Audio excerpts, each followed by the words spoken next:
Welcome to the Dynasty Dugout Show, a podcast covering all things minor league baseball. Get a front row seat to the action with everything you need to know about the future stars of Major League Baseball. And now, here's your host, Chris Clegg.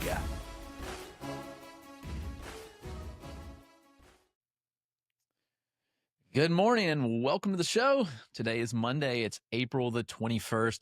Hope you guys all had an awesome weekend. Back to the grind on a Monday. If you're back at work, wherever you're listening, thank you for tuning in. The Monday edition is the Minor League Weekend Recap, in which we talk about everything that took place over the weekend that you need to know to stay ahead in your Dynasty League and know all the top prospects in the game. As usual, the episode is brought to you by Connect Roasters. Connect Roasters is the in-house coffee company. They make an incredible blend of coffee. It's all ethnically sourced. It's all natural. It's a great coffee. I love it. I've got my cup right here. It's cold brewed. It's got some cold foam on top of it. Very good. It's the Gold Glove blend. And you can get the Gold Glove blend, buy one, get one 50% off.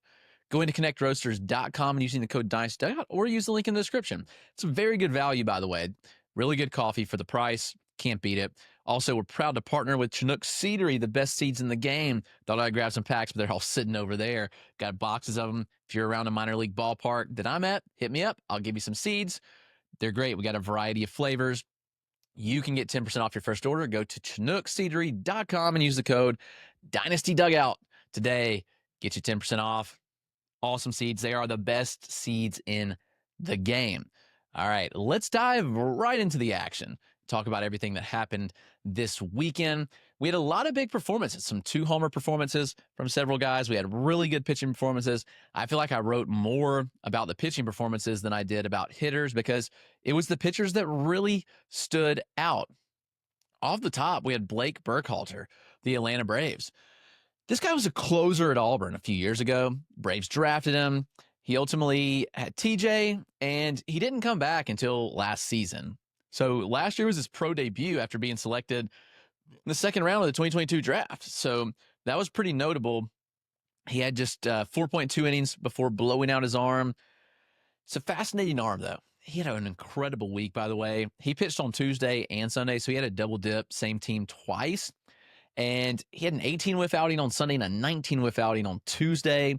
5 scoreless on Sunday, struck out 9 batters, just 4 hits and 1 run allowed. Burkhalter looks really, really good. Every year the Braves have a breakout arm.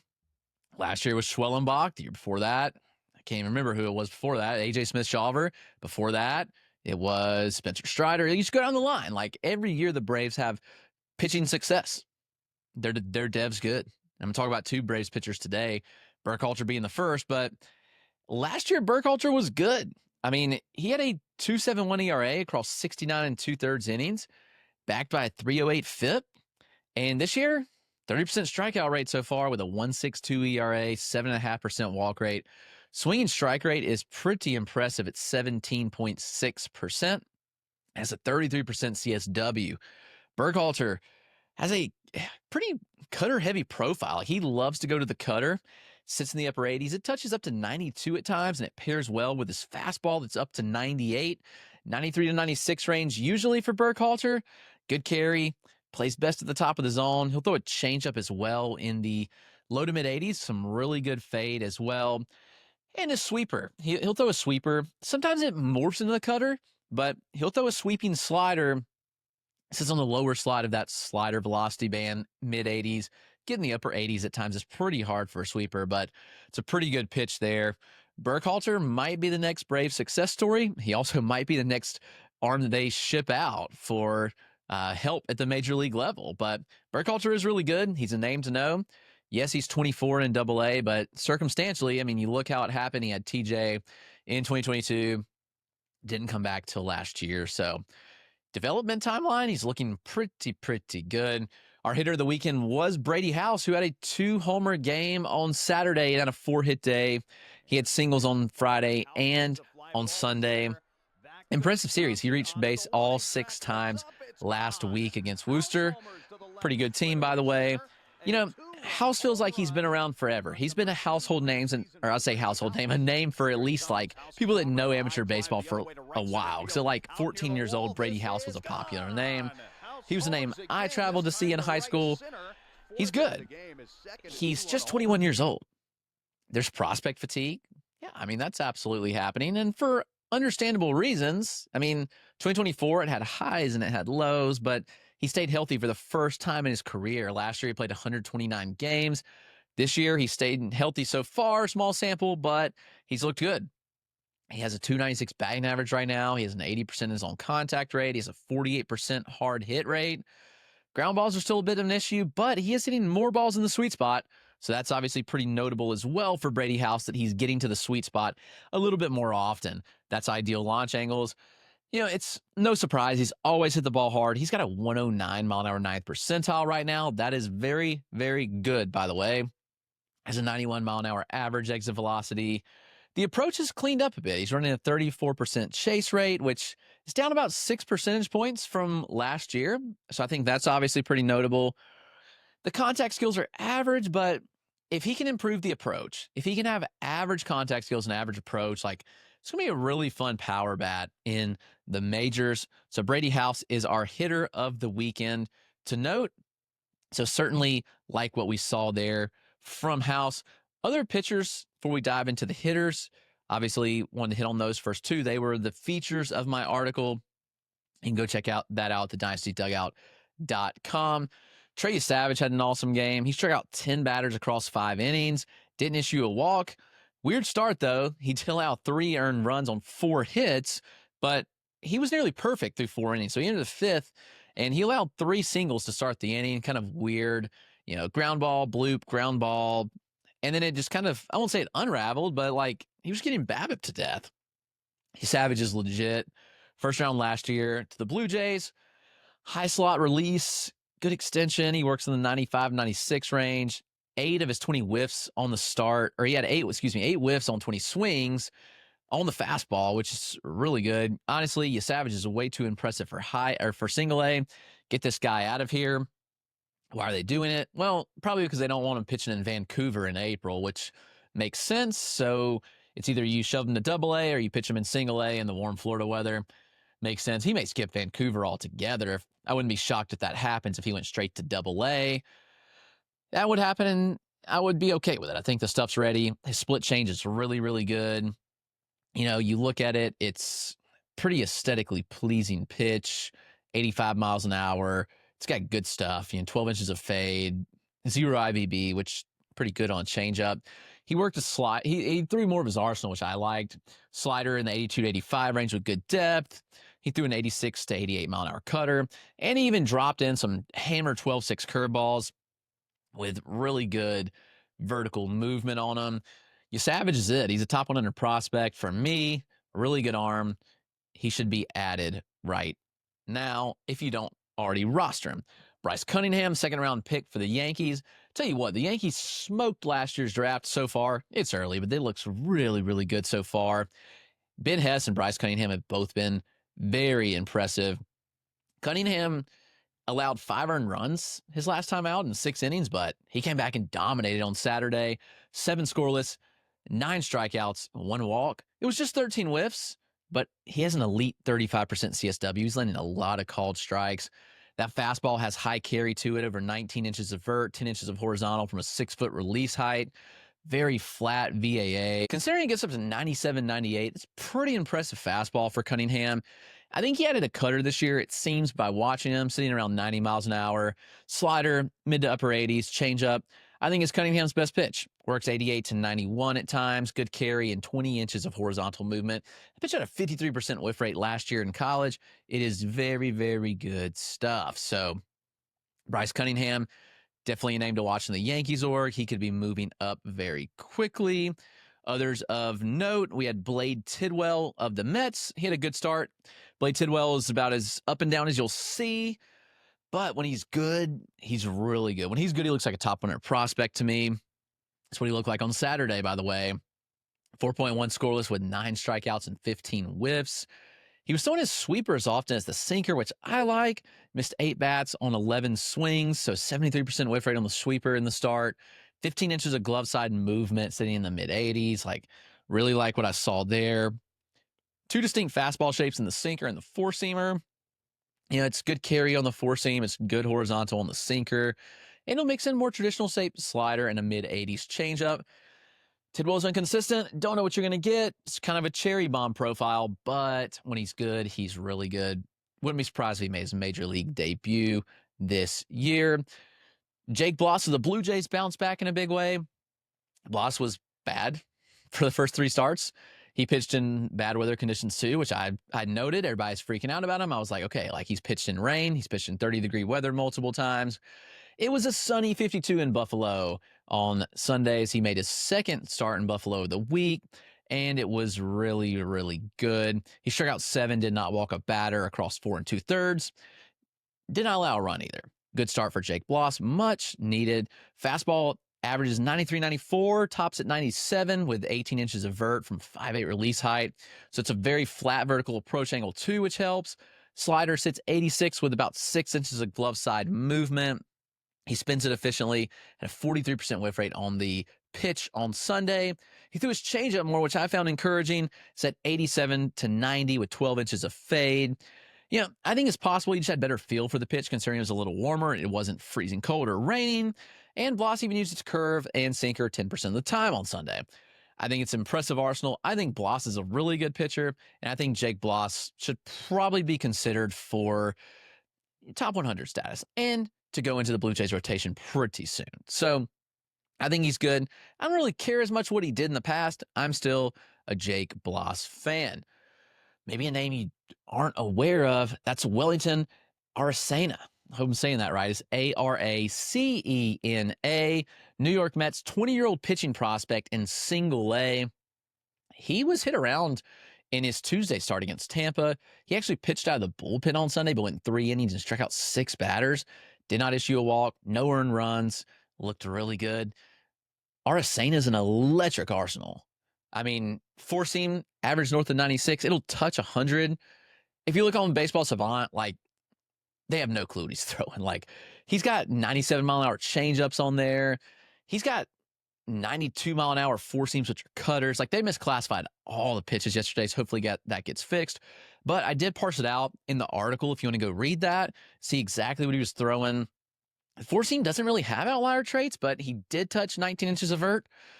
That was the peak at 6'3" release height, so it's like above average peak vert there, IVB. He'll mix in a sinker with 19 inches of arm side run as well, and that's mid to upper 80s slider with good depth.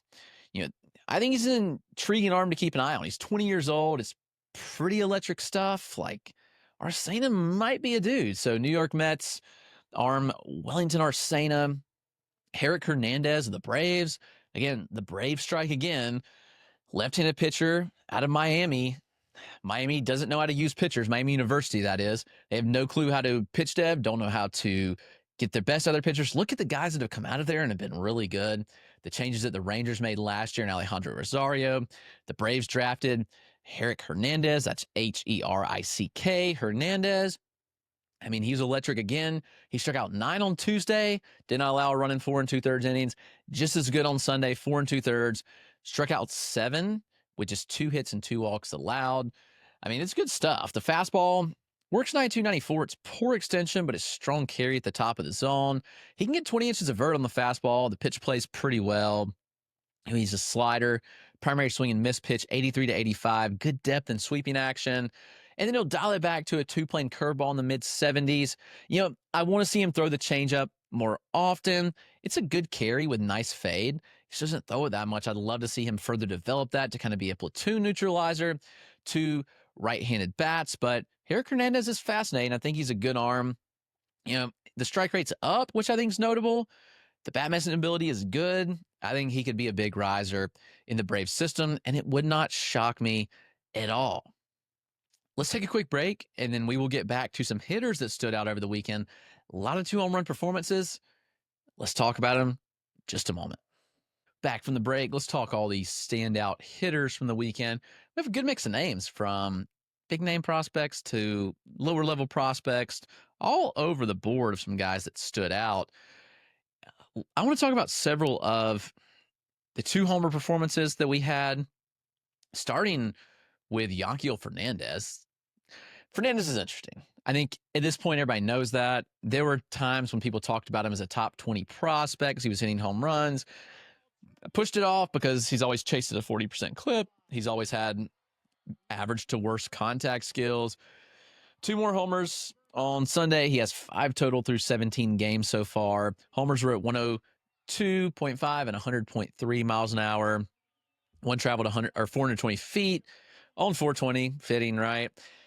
Hitting the ball's never been hard or an issue for Fernandez. I mean, his 102.6 mile an hour ninth percentile is a bit down from what we're used to, but he's also topped at 111. The thing that we are used to is the chase rate. Fernandez is running at 43% chase rate. He's aggressive in the zone, but he's aggressive on everything. So, like, he's swinging at 60% of pitches that he sees. It's like the highest swing rate in the minors. Contact rates are below average. Hopefully people learn their lesson with Fernandez, that invested him as a top 25 prospect that some fantasy prospect people said he was. Like, guys that have power but have no approach or contact skills just can't make that profile work. Just not something you want to invest in. So in the future, like, yeah, Fernandez is fun. Fernandez may have some good years in Coors Field, but like, just know that this kind of profile is hard to make work when you have zero approach at all, when you chase like that. When you have power, yeah, it's fun, but it's fun to dream on the upside. I just can't do it. So Yanqiuel Fernandez did have a 2-home run day, so he's worth noting. Brannon also had a 2-home run day on Sunday. The Red Sox 20-year-old catching prospect. He's fairly young for high A. Saw Brannon last year a lot. He's enticing. Obviously, I have him here in Greenville with me right now, but strong, stocky profile. He can mash. He hit homers of 104 and 106 miles an hour. On Sunday, I saw him hit a ball as hard as 113.2 miles an hour in the Arizona Fall League. So really good stuff there. His approach is actually pretty good. And the contact's the question. Can Brooks Brannon make enough contact to make this work? Does he stick at catcher? That's still a question too. But the bat's going to have to play if not. Brandon's fun. He's going to hit for power. You're going to see him hit a lot of big home runs this year. I think Greenville gets really hitter-friendly in the summer, so I'd expect that to kind of look really, really good. And Brandon's a fun name to know. He's deeper league catcher, but there's juice there. And I think the surface numbers are going to be good, which might give you a reason to invest in a deeper league to trade him because he is going to hit for pop. So I'd watch out for that. Braylon Payne, he homered, the Brewers' first-round pick last year. I mean, he's got speed. He's showing more power than you might expect. He's looking really good right now. The interesting thing is, like, Payne seemingly traded contact for power. Can he blend the two and make it work? We'll see. I mean, he struck out 4 times on Sunday and twice on Saturday, but he also showed that big home run, 391 feet to the pool side, and he showed his electric speed by having a triple. So, yeah, I mean, he can get slappy at times on ground balls, but when he gets to the pool side, shoot, it's a lot of fun. 68% contact rate right now, which isn't Braylon Payne at all. So how does this work? We'll see. I will see Braylon Payne for the first time live this week. We'll be driving to Columbia in the morning. So matinee started at 11 o'clock, so I'll get a lot of looks at Braylon Payne. Really fun bat. Luis Peña. Man, everybody panics. He missed 6 days. I knew it was a minor injury. Told everybody to be back. It was day-to-day. It was fine. Came back with vengeance. He had 3 hits between Saturday and Sunday, including his first stateside home run. It was 383 feet with a 102 mile an hour exit velocity. I mean, he's a skinnier hitter, didn't showcase much power at all in the DSL, but he's really gotten some balls early. He has 6 batted balls north of 102 miles an hour so far in 10 games. Contact rates, really good. Overall contact rate's 83.5%. Remember, he's 18 years old. He skipped the complex altogether. Chase rate below 20% for Luis Peña. I mean, what he's done is really, really awesome. He'll spend the entire year as an 18-year-old. And the fact that he's in single A doing this, pretty impressive. Luis Peña looks like a top 100 prospect to me. Jack Costello is interesting. San Diego Padres work. He's a deep league name to know. He actually had one of the more impressive pro debuts last year of any 2024 draftee. You know, out of San Diego University, he posted a 284, 388, 529 slash with 6 home runs, 12 extra base hits, and just 121 plate appearances. And he walked more often than he struck out in his pro debut. Yeah, the performance on the surface hasn't been as great this year, but this weekend was good. He had 5 hits over the weekend, including a home run, 2 home runs last week in general. Smoked it 386 feet to the pool side. Fast bat speed, very athletic, 6'1", 205, good frame. Contact skills are good. He makes a lot of end-zone contact. There's some power. If he taps into it, then Jack Costello will be pretty interesting. That's Costello, San Diego Padres Jack Costello. I think it's going to wrap us up. That's been the weekend recap. Everything you need to know that happened across the minors. A lot of fun names to talk about. Thanks for tuning in. I'll be with you early tomorrow because I'll be getting up early to drive 2 hours to Columbia to see Carolina. I'll be there all week. Carolina, which is the Milwaukee Brewers single A, the loaded team with Columbia Fireflies as well. So I'm looking forward to that. But till then, take care and we will see you tomorrow.